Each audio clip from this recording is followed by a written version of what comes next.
അതനുസരിച്ച് നിൽക്കാൻ പറ്റുന്നവർ മാത്രം നിന്നാ മതി. ഇവിടെ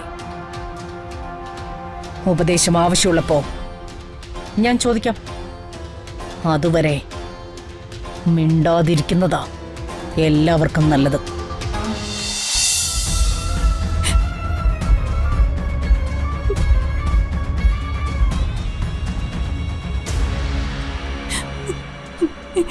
അമ്മ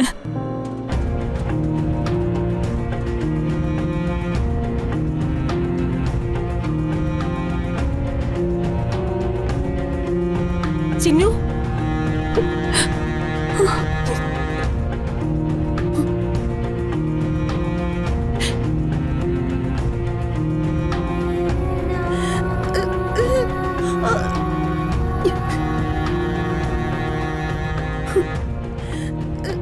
മോളെ, നീ ഇതെന്ത് ഭാവിച്ച? എങ്ങോട്ടാ നീ പോകുന്നേ? ചന്ദ്രമ്മ, ഞാൻ പോകുന്നതല്ല, ഇറക്കി വിട്ടതാ.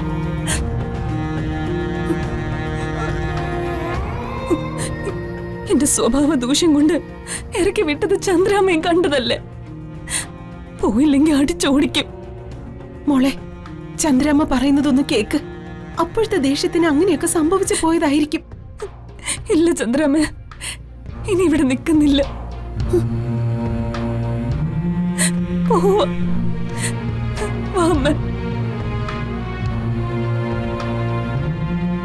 എങ്ങോട്ടാ?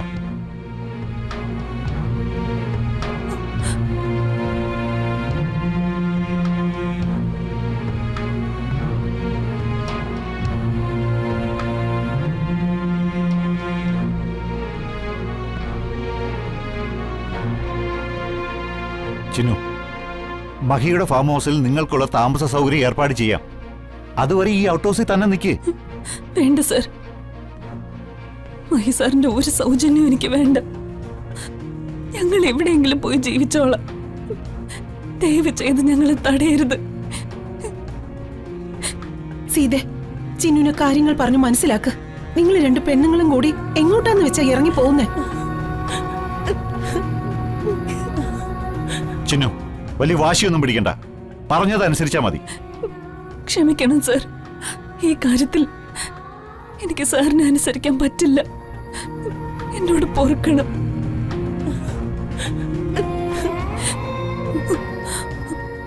അടുക്കളക്കാരി കുടുംബം തകർക്കാൻ ഇനിയും ശ്രമിച്ചേക്കും. ജ്യൂസിലോ പാലിലോ വിഷം കലർത്തി ഇവിടെ ഉള്ളവരെ കൊല്ലാൻ പോലും മടിച്ചെന്ന് വരില്ല. നിന്റെ സങ്കടം എനിക്ക് മനസ്സിലാവുന്നുണ്ട്.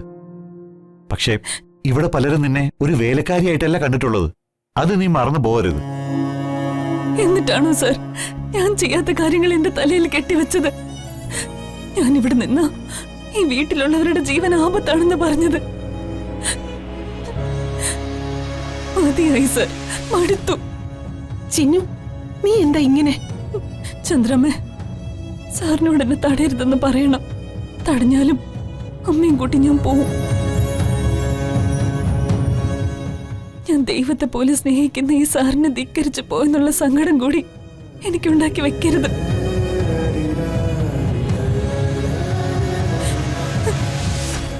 പക്ഷെ സർ, ഒന്നറിയണം, രമാദേവി മാഡത്തിന് ജ്യൂസിൽ വിഷം കലർത്തി കൊടുത്തതും ഇപ്പൊ ഇവിടെ നടന്ന ലെറ്റർ നാടകത്തിന് പിന്നിലും ഈ ചിഹ്നമല്ല സർ.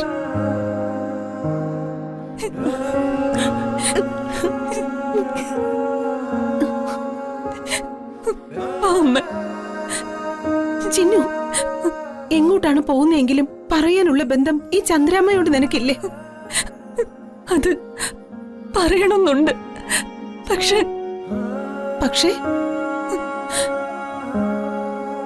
ഇങ്ങോട്ടെന്ന് അറിയില്ല ചന്ദ്രാമ്മ. വീടും സമ്പത്തും ഇല്ലാത്ത പാവങ്ങൾക്ക് പറയാനൊരിടം കാണില്ലല്ലോ. ഇറങ്ങോ അമ്മ.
നീ വെപ്രാളപ്പെട്ട് എങ്ങോട്ടായി ഓടുന്നത്?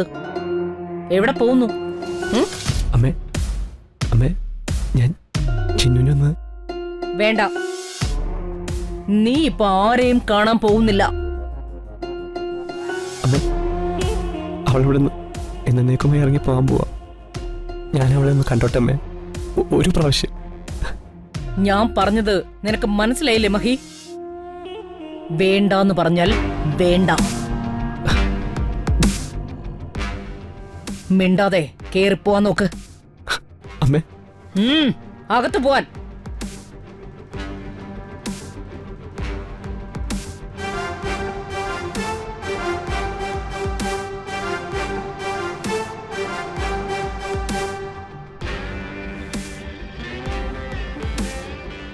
രമേ, എല്ലാത്തിനും ഒരു പരിധിയൊക്കെ ഉണ്ട്. ഇത് കുറച്ചു കൂടി പോകുന്നുണ്ട് നിനക്ക്. ഈ രമാദേവിക്ക് ആരുടെയും ഉപദേശം വേണ്ട. ഞാൻ പറയുന്നതാ ഇവിടുത്തെ നിയമം. അതനുസരിച്ച് നിൽക്കാൻ പറ്റുന്നവര് മാത്രം നിന്നാ മതി ഇവിടെ. ഉപദേശം ആവശ്യമുള്ളപ്പോ ഞാൻ ചോദിക്കാം.